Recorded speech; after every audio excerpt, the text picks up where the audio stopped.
This is Debbie, and welcome to the Offbeat Life Mentorship, where we go beyond sharing inspiring stories to helping a listener get to the next step of the life they truly want to live.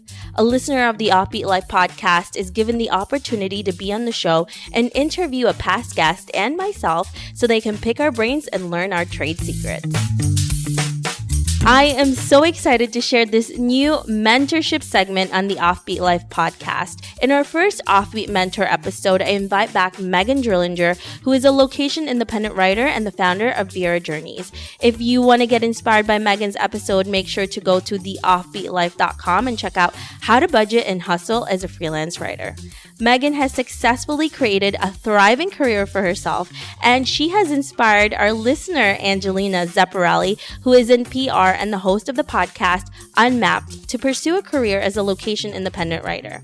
I was fortunate enough to introduce these two amazing ladies and allow them to engage in an incredible conversation in order to get Angelina to get to the next level to become a freelance writer. If you want to be a part of this new segment, make sure to visit theoffbeatlife.com or email me at guest@theoffbeatlife.com for more information. This is so exciting for me, this new concept of actually mentoring a listener. And so I have Meagan with me, Drillinger, and Angelina. And I am so excited to have you both meet each other. Yeah. So Meagan, as you all know, has been on the podcast before, and she's an incredible writer. She's location independent, and she's been all over the world, and especially is an expert on Mexico. And Angelina is in PR, and she wants to dive into the location independent lifestyle. And she has listened to Meagan's episode and has been so inspired by her that I thought that they should be speaking to each other, because they are two incredible people that can definitely get a lot of rewards from talking to each other. So Meagan and Angelina, welcome. Thank you. So Angelina, can you tell us a little bit about what it was that Meagan spoke about that really resonated with you? Sure. I have done some of my own freelance writing, and it's always been something I really enjoy. I love to write. And listening to your episode, it was great to hear from someone who's successfully done it really well, and been able to really make a career out of writing and traveling and being location independent. It was just inspiring to know that someone was able to successfully do it so well, and if I could achieve like half of that I'd be in a good place. So, I was more just, I want, the tips of how to do it and how I could potentially start doing more of it. Super flattered. I'm blushing right now. It's really, thank you very much for following along, and I'm happy to help in any way that I can, because this is the greatest decision that I ever made. Yeah. So if I can help other women or other people in general just find what they want to do and then do it, that's what I'm here for. So you all can't see Meagan and Angelina right now, but Meagan is blushing a little bit. And I can tell Angelina is very excited. Uh-huh. Angelina, I know you have a few questions that you wanted to ask Meagan. What is the first question that you wanted to ask her? So I really just want to ask you pretty much like everything about this whole field. So I'm going to start real basic. Like, how did you get started writing as your career? Sure. Okay. I don't get excited by a lot of things. So when I do get excited about something, that's the only thing that I have to do. Otherwise, I'm going to be super bored. So I have been writing since I was in kindergarten. And I wrote a story for a magazine, our elementary school magazine, in 3rd grade. And at the back, they had an About the Author section. And it said, Meagan likes AOL and wants to be a writer. So even back then, I knew that that's what I wanted to do. And then in college, I only took internships at travel magazines because I knew that I needed a job that would take me all over the world. I was very fortunate enough to have a mother that loves to travel, so she took us traveling when we were babies, and I got that ingrained in me. I made writing my career because I had to. It was the only thing I knew I wanted to do. Yeah. So did you study journalism in college? I did. I studied journalism and anthropology. I went to NYU, and I don't know if it's the same now, but then you had to have 2 majors to do journalism. They wanted you to have journalism, but also with a focus. So I did journalism and culture. Would you say that having studied journalism or having a degree in journalism is necessary to landing a full-time writer's position? I don't think that it's necessary. I think it's certainly helped quite a bit because there's terminology, there's legal stuff that you have to learn, and it's important to know how to conduct an interview, the ethics behind journalism. All of that's very helpful, but you can learn that from a book. Not once has anyone ever asked me at a magazine, and where did you get your journalism degree? But I do think it is important to have strong writing skills, very excellent concept of grammar and structure and sentencing, because what you get nowadays is a lot of people who travel but don't write. And so when they're brought down to sit and write something in a blog, it doesn't make any sense. And then to show editors that, they're going to see you don't know how to write. Right. So I think that's more important. That makes sense. Yeah. Well, good to know, because I didn't study journalism. So. You're still fine.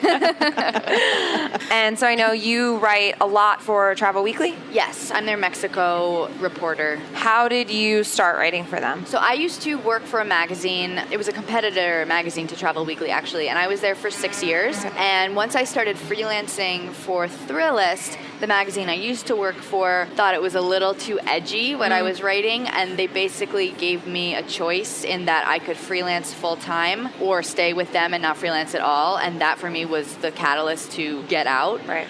And I had already been writing about Mexico for that magazine, so I knew it really well. And Travel Weekly didn't care about my freelancing for other places, and they said, hey, we need a Mexico person. Do you want the gig? So now I work on retainer for them. And for you to be able to transition to that, and it just fell pretty much in your lap. Like, They're people at Travel Weekly are super laid back. I mean, they have very high standards when it comes to journalism and whatnot, but as people, they're super chill, and they're like, yeah, as long as you don't write about Mexico for a competitor, we're good.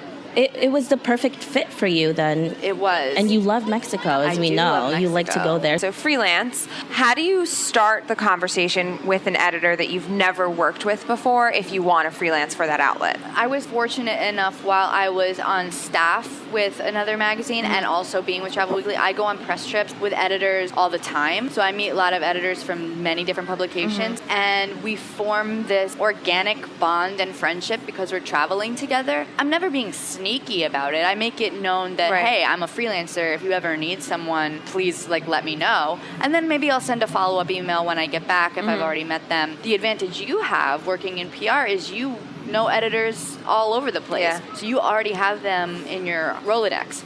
If it's somebody I've never met before, I have kind of a template pitch email that I send. And actually, it was recommended to me by a friend, Johnny, who has been on the podcast before. And it's a great, catchy subject line. I don't try to get too fancy with the email itself because editors don't have a lot of time. I basically say who I am, a few sentences about what my idea is, why I'm qualified to write that, and if you're interested, here's my website or other places I've written for. I've noticed that when you're pitching, you don't need to do a whole page of anything. It's just to the point, because a lot of people who are in that position, they get so many pitches already, and they just want you to get to the point if they're actually really interested in what you have to say. So that's a really good advice. Do you find that you have to have a specialty that you write about with each editor or outlet? Like I know for Travel Weekly, it's Mexico, but for some of your other freelance ones, I know travel's your beat. So I guess a beat within a beat. Yeah, I think it definitely, anything you can do to differentiate yourself as an expert in something certainly helps, because then over time people will start coming to you instead of you going to them. Right. And you can tailor it to what your interests are. I fell into Mexico, but I ended up falling in love with Mexico. That worked out really well. And over time, I love talking about relationship norms. I love talking about sexuality norms. So I do a lot of sex and dating stuff where I get to really push boundaries, and I do that for Men's Health, which is super fun. And then I started writing for Healthy Way, and they know I love travel and I love being active while I'm traveling. So they kind of give me the articles that they know I'm going to have fun writing. In the beginning, I say kind of take whatever you can get. Right. You don't want to be turning stuff away. You want people to know that you're easy to work with. Mm-hmm. But over time, you'll be able to cultivate what it is that you like. I think too, especially when you're starting out, you don't know what it is yet. Exactly. Even if you're interested in one subject, you don't know where you're going to get yourself into after, especially once you are location independent and you're exploring so many different things that you didn't know you actually wanted to write about. So it's really exciting to have this possibility. Take the first few months as like a shopping around period. Cast a wide net. That's the first thing I did when I was leaving my job. I pitched everyone and I saw what stuck. And over time, many of these editors I'm still working with, and the ones I wasn't too hot about working, like the topics I wasn't that crazy about, kind of fizzled away. But in the beginning, just see what sticks, and you might end up finding a subject that you love that you never even considered. That's actually great, because my next question was going to be for someone that wants to freelance, where do you recommend they begin? So Meagan is our mind reader. Yeah. Basically take anyone that you've ever pitched for PR and pitch them for writing. Do you just pitch editors when you have story ideas, or do you ever look if there's job descriptions that someone's looking for a freelance writer? Do you ever look all of it. I do all of it. I also will just introduce myself because I know that people often are looking for specific writers for things. I think in New York there are plenty of people that write about Mexico, but because I go there so frequently, I do have an advantage. Totally. So I just want editors in New York City to know that if they need someone on the ground in Mexico, hi. And I did that with Lonely Planet, actually. Yeah. I just emailed them that their specific Mexico editor, introduced myself, and she said, yeah, I'd love to hear some of your ideas. And now I'm starting to work with Lonely Planet. That's awesome. Yeah, that is very cool when that happens. Yeah. It doesn't happen all the time, but thank you. I remembered when Angelina mentioned you, the first thing that she said was you were an expert in Mexico. Yeah, definitely got that label down. Thank you. Now that's what we know you for, the Queen of Mexico.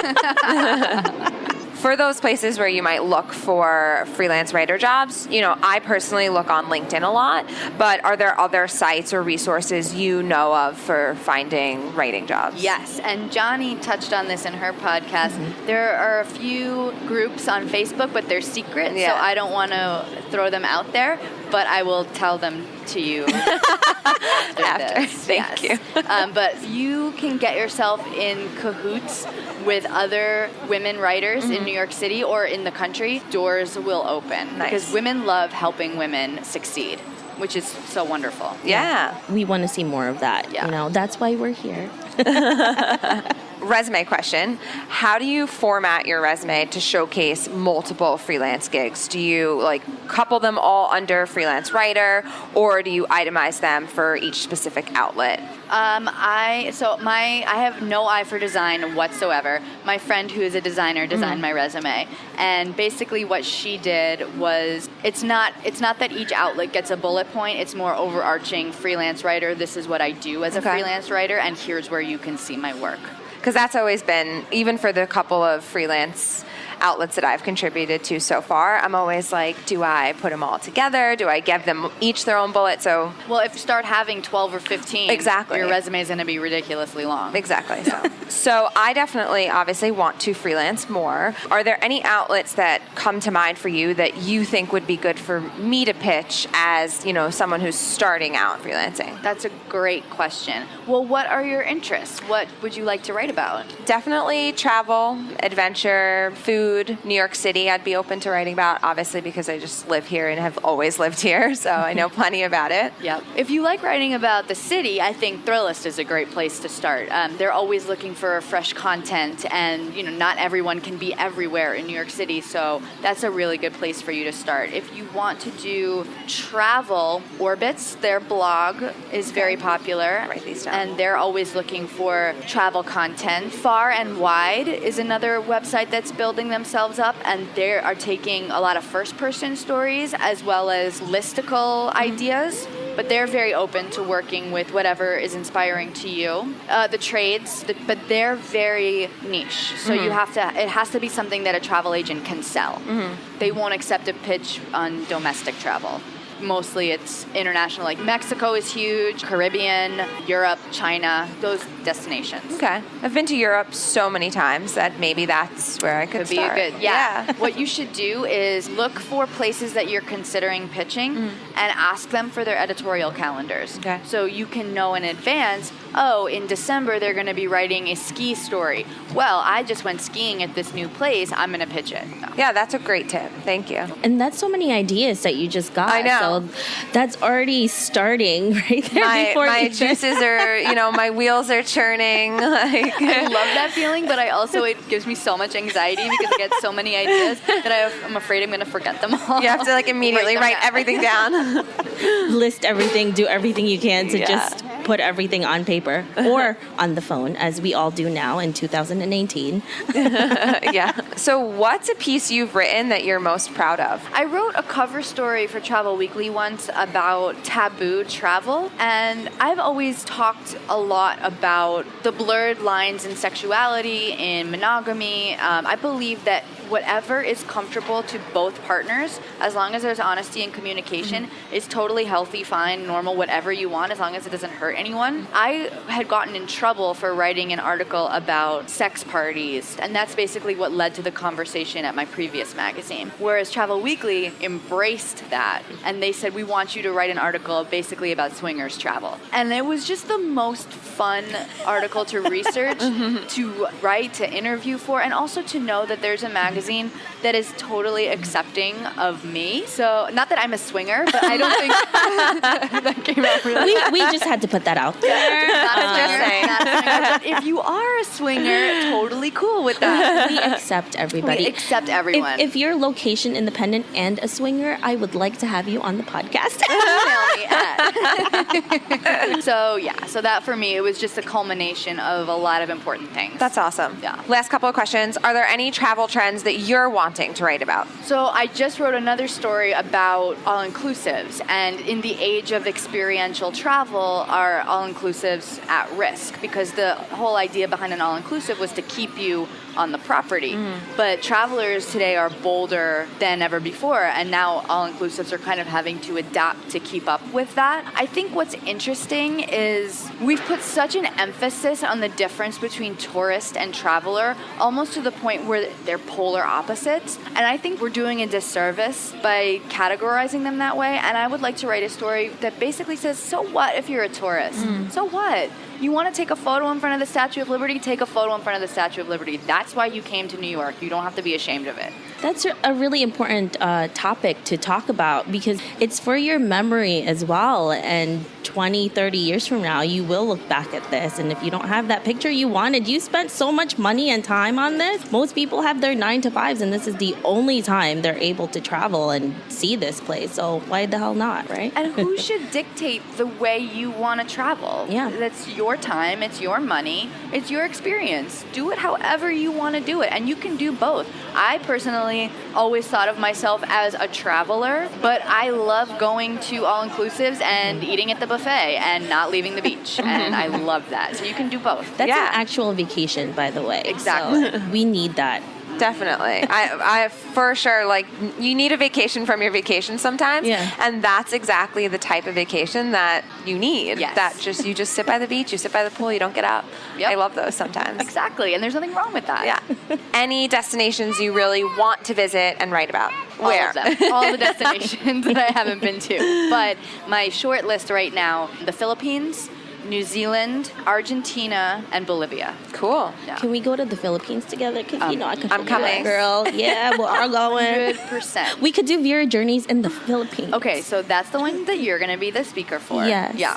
2020 Philippines. Amazing. 2020 Let's Philippines. do You it. heard it here, everybody. That's it. That's all I had. Oh, this was so much fun. Yeah. Thank you so much. Thank you for the knowledge that I can't wait to now go write down all my ideas and things I have to do. If you need any intros or any help at all getting started, please use me as a resource. I am happy. The only reason I got where I am is because of the people that helped me. and the introductions that I was given from already established writers. So I am happy to pay it forward. Awesome. Thank you so much. You're welcome. This is incredible. I love this. So Angelina, what was the best thing that you took out the most from talking to Meagan? Yeah, I think it was just invaluable, all of the amazing tips about how to actually do it. You know, we hear a lot of amazing stories about people that are travel writers, and I feel like a lot of times it's you just hear from A to B. I wasn't, and now I am. And what's in between is so helpful to someone that's not there yet. And so just the outlets that you recommended that I could reach out to,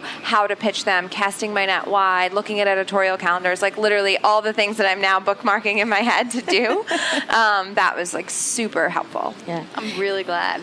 It's amazing, too, that sometimes you don't realize until somebody points out to you how much you already have in your network that you can take advantage of, and you can reach out to that person already.